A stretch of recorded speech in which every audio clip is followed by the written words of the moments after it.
Welcome back to the Mental Dietitian podcast. I'm your host, Ahren Lynch-Potter, and today is episode 110. And once again, I have not been consistent with this. It's very interesting. It's very interesting what's happening right now with this podcast. So what's been happening lately, even though I haven't been putting much effort into it, I've honestly fell off a little bit with it.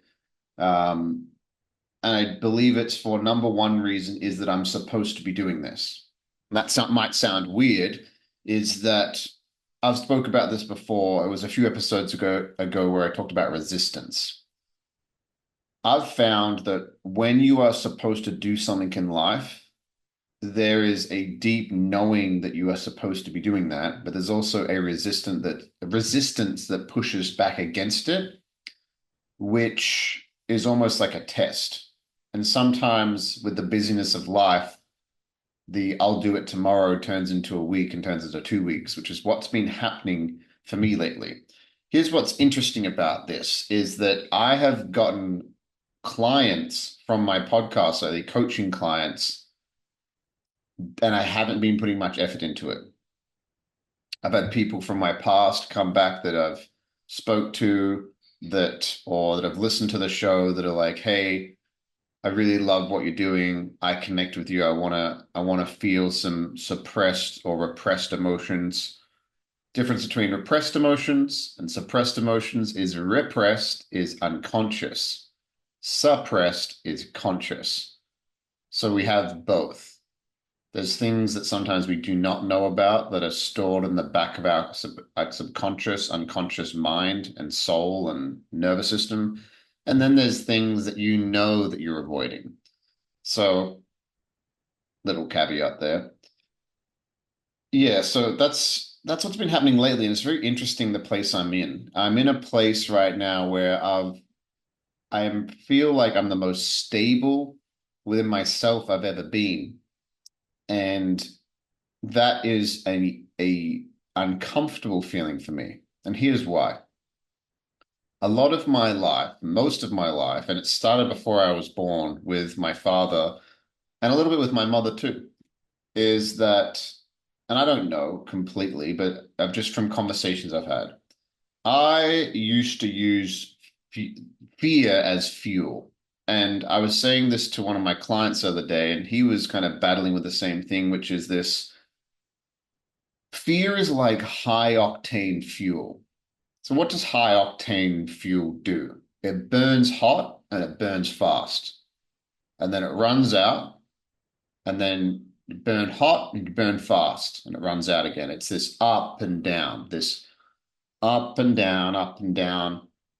And it's the classic, any kind of addiction looks like that, to be honest, where most people who have had the journey with addiction at some point in their life follow this common theme where they get sober. They did a bunch of effort to get sober. They feel really good. Things are going really, really well. And all of a sudden they're falling off again. And then they go to extreme measures. They cut people out of their life. They start going to the gym 7 days a week. They start grinding. They start making all the right decisions to get back to stability. And then a month later, they're drinking again, or they're gambling again, or they're on watching pornography again, or they're whatever the addiction is. I did that with fear in a way where I've been talking to people for a long time about, hey, can you get comfortable being uncomfortable? Can you do that? And I would talk about it all the time because I got very good at that. I got very good at sitting in the chaos, almost like sitting in the discomfort. And what it is I was very used to feeling unsafe. It was the water that I swam in. We all swim in a different water. And what I do with people and what I've had done with me is when I work with somebody as a coaching client, or if you go on a psychedelic journey, or it doesn't matter what it is. It could be you go through a moment in your life where maybe a family member dies, or you go through a divorce, or a job ends, or a baby is born, or something happens that is paradigm shifting. I've found that life will grab us and our little tails and the water that we're swimming in will pull us out and be like, hey, that's the water you're swimming in. And it reminds me of Winston Churchill's quote. He said, most men will stumble across the truth, but I think it's all men will stumble across the truth, but most of them will pick themselves off, dust themselves off, and pretend like nothing ever happened. We all have these moments in our life, all of us, where you stumble across yourself, you bump into something, and you have a choice. Do you want the truth? Do you want the truth? Or do you want a comforting lie? Because the truth may hurt, but it is the truth, and it is the pathway to love. Love is not a comforting lie. It's not. So for a lot of my life, I felt very unsafe. Anytime I would start feeling safe, where things are going well in my relationship, things are going well at work, or finances are good, or I spiritually feel good, whatever it is, my health's going well. I saw it every area of my life where I'd look really good, like my body would look really good, and all of a sudden I've put on weight again. It's like, okay, that's weird. Or I'm making a bunch of money, and all of a sudden I go spend a bunch of money, which brings me back into that fear state, and then I would go work hard again. Or things were going really well in my relationship, and I would find some reason that they were not. I have done a lot of work around that to transcend that to a place now where what I am learning to do is being comfortable. And we live in a world, especially if you're into any kind of self-development or anything like that, where I know a lot of people that cannot do that. I'm like, can you watch a movie without your brain telling you that you could be optimizing or doing something else, so this is not a good use of your time?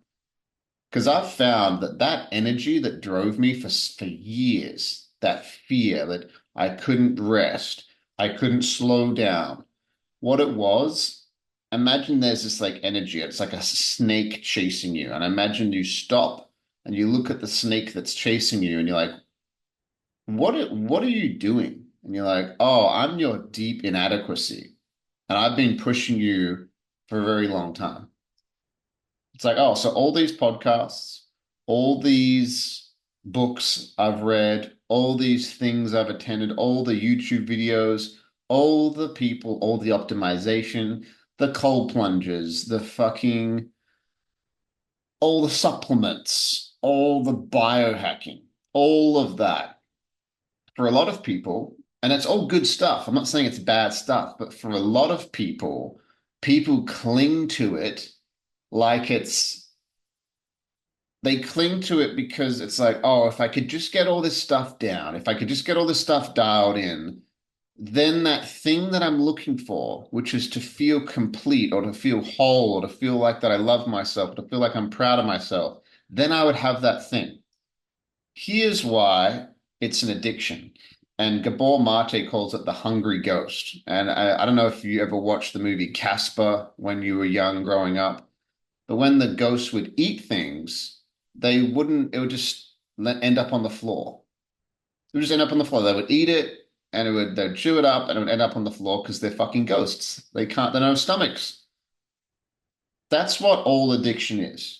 Addiction to feeling unsafe, addiction to heroin, addiction to Instagram, addiction to people pleasing, addiction to work, whatever it is. That's why anytime I ever work with anybody who's battling some kind of addiction, they might say something like, "Oh, do you want me to tell you about what substance it is or what it is?" I'm like, it doesn't really matter. It doesn't matter what the thing is. It doesn't matter what the food that the ghost is eating is. It doesn't matter. Doesn't matter if it's sex, gambling, drugs, behavioral addictions, emotional addictions. It doesn't matter. It all is coming from the same place, which is there's this deep feeling that you are not enough how you are. That you are needing something, you are needing to escape yourself to find something to try and find wholeness. You are looking for wholeness somewhere outside of you. And the paradox is that you'll never find it there. Everything you are looking for is within you. That feeling, that connectedness, whatever it may be. And for a long time, I battled with that. I still battle with it. I still battle with it, which is almost the reason why I still notice it. For example, the podcasting. I'm 110 episodes. This is 110 episodes in. And when I hit 100 episodes, I had this feeling of like, what now? Like, what am I doing? Where is this going? And it's just me sitting in my spare room recording this, looking at myself, but it's more than that. And I know it's more than that because I've had people reach out to me and I've had people be like, I go to jiu-jitsu sometimes, and some people that I don't even know listen to the show. You know who you are if you're listening to this. He was like, "Hey man, I listened to all of your episodes." I was like, "Thanks, Jude, Mr. Jude. How you doing?" And I didn't know that. I had no idea. And you're just going about your life. And my point is you don't know what your art, what your expression out in the world, you don't know where it will go. You have no idea. It is not your job to determine where it goes. It becomes its own thing. It creates a mind of its own almost, where it'll reach certain ears you have no idea. You have not a clue, and you don't know what that will impact in your life. And why am I sharing this with you? Because all of those things, if somebody's addicted to feeling unsafe, like I was, which started before I was born, because if you're a parent, you cannot give to your children what you do not possess for yourself. And my father is an amazing human being. And the reason why he's an amazing human being is he's a 70-year-old man. And I had a conversation with this man. It was his 70th birthday in February, and I was in Australia. And I sat down with my dad and I was like, Dad, do you know what it's like to feel safe? He said, no. And I was like, have you ever felt safe your entire life? He's like, no, I thrive and I feel safe when I feel unsafe. And I was like, I know what that feels like. I get what you're saying. And it's why my dad he's never been part of the system in a way. He's always been self-employed. He's always kind of figured it out. But that created, because of his childhood, his upbringing, that's a hard place to raise a family. It is. And we had this really beautiful conversation where I said, Dad, do you never know, like, if you don't know what safety feels like, and if you've never felt safe, how could you give that to me? And I respect this man and I love this man with all my heart because he said, I couldn't teach that to you. And I was like, oh, that's why I've been looking for it for my entire life. I was looking for it because he taught me many things. He taught me how to love. He told me he loved me every day. It was beautiful. He's an amazing man. And all of this happened for me. So when I talk about things like this, a lot of people that have not really explored these things within their parents, they'd be like, oh, how could you say that about your parent? It's like, well, it's my parents' first life on earth too. And they've gone through all kinds of things. Same with my mum. Gave me beautiful gifts, but also passed down things that it's my job to look at. It's my job to look at these things. They gave you beautiful gifts, and they also gave you generational curses in some way, shape, or form. And generational curses can look like, from an extreme version, it could look like sexual abuse or physical abuse. From a more nuanced, subtle version, it can look like things like people pleasing, or not honoring oneself, or not communicating effectively, or not feeling like it's safe to share all your emotions. And that's just how it works. Here's the principle though, is you cannot give to somebody else what you do not share yourself. If you are struggling with anxiety, if you are struggling with feeling unsafe, how could you ever teach your kids something different? You cannot. It's impossible. I'm sorry, no matter what you do, no matter what you try to stop that your parents gave to you, and maybe you're like, I'll raise my kids in a different way. And I see this now with my friends that are having children. I see it. It's very interesting, is that they are trying to stop what maybe they didn't like about their parents, but then they are creating the same energy in a different way. So it all starts with us. It all starts with us. All of it starts with you. It is not your fault what happened to you growing up, but it is your responsibility to do something about it. Nobody else can do it. Nobody's coming to save you.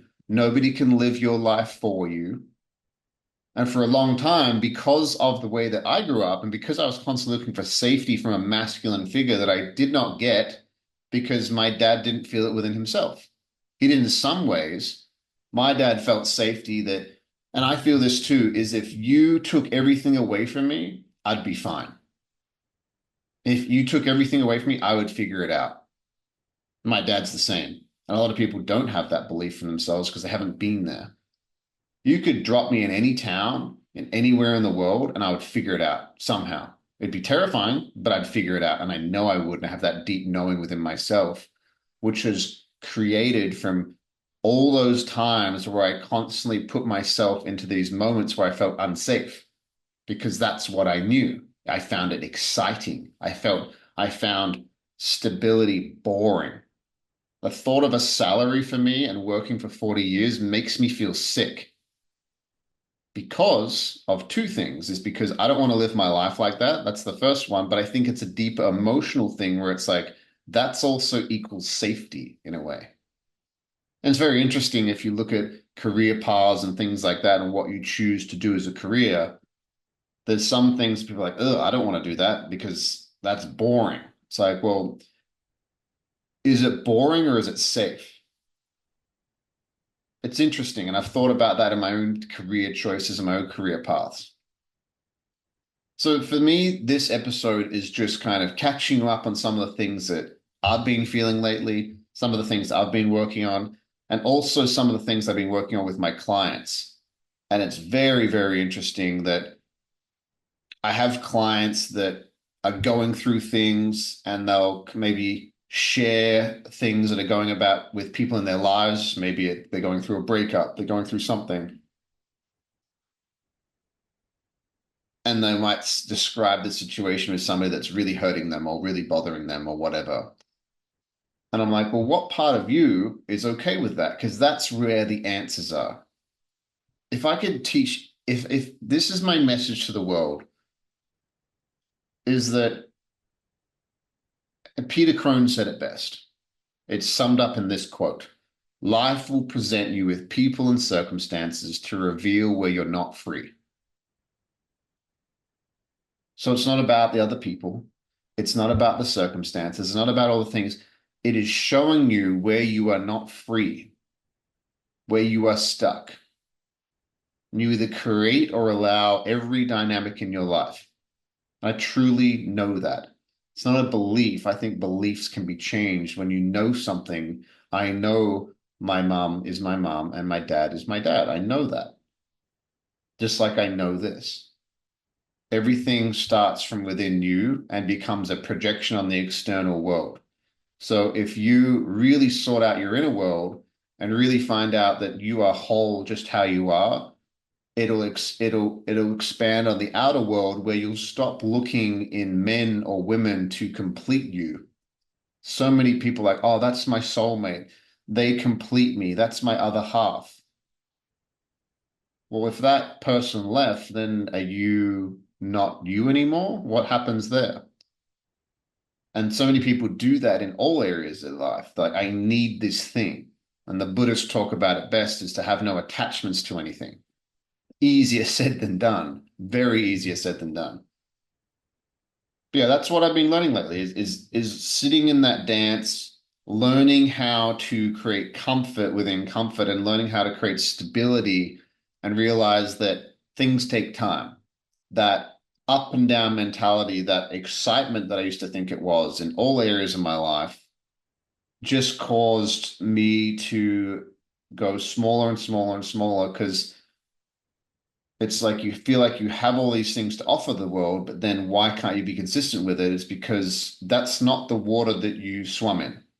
So you need to learn how to swim in new water. Your gills need to get used to a different feeling of the water. And that's how your life is. It's, you have to get comfortable being uncomfortable, and that could be feeling safe. It could be feeling pushing yourself, and it's this dance, and it's an ebb and flow. So that's where I've been, and that's what I've been working on with people, and things are going really well. And I actually just had two clients. We kind of we're at an end of where our coaching is, or we could kind of put a pause on it right now. So I actually do have two spots available right now for any person that listens to this that is like, you know what? I do have some suppressed emotions. I do have some repressed emotions potentially, which I don't know are there, that I want to work on, that I want to explore, that is changing the lens in which I look at the world. It's affecting my relationships. It's affecting how much money I make. It's affecting the abundance I feel within myself. It's affecting my health. It's affecting the way that I see myself. I can help you because I can help myself, and I can help you find all the answers that are within you. So I'm not a healer. I hate it when people call themselves healers. I'm a healer of myself, but you are a healer. But sometimes you just need somebody to show you that, because that's what I do. I help create a space so you can find the answers that have been waiting for you for years to listen. And sometimes it's anxiety. Sometimes it's depression. I've found a lot of my clients, the anxiety is it's this kind of like knocking for years. They're trying to knock on a door and you don't listen. So they start smashing on the door and you still don't listen because you don't want to feel that pain. You don't want to feel what it is that it wants to tell you. And it keeps smashing on the door, and people take pills and people avoid. But if you would just let it into the house and feel it, which can be very uncomfortable and very scary, which I help people do, you can realize that it's just been trying to tell you something. It's just been trying to love you this entire time. Otherwise, it wouldn't be there. It wouldn't be there. It's there for a reason. It's there to teach you something. It's there to integrate some part of you that you exiled into the darkness of the void. You're like, well, I don't love that part of myself, so I'm just going to hide it. But it doesn't work like that. It doesn't work like that. So I do have two spots open right now. I only have probably about 5 to 7 clients at a time. I found that that's my bandwidth right now with working a full-time job outside of that industry. So if you are interested in talking to me, please reach out to me on Instagram, Ahren Lynch-Potter, and who knows? We'll see where it goes, and hopefully I can teach you something, and hopefully we don't have to work together forever. So love you guys. We'll talk to you next week. I'm not going to wait 2 weeks anymore. I'm going to be back next week with another episode. And I hope you're having a great week. And talk to you soon.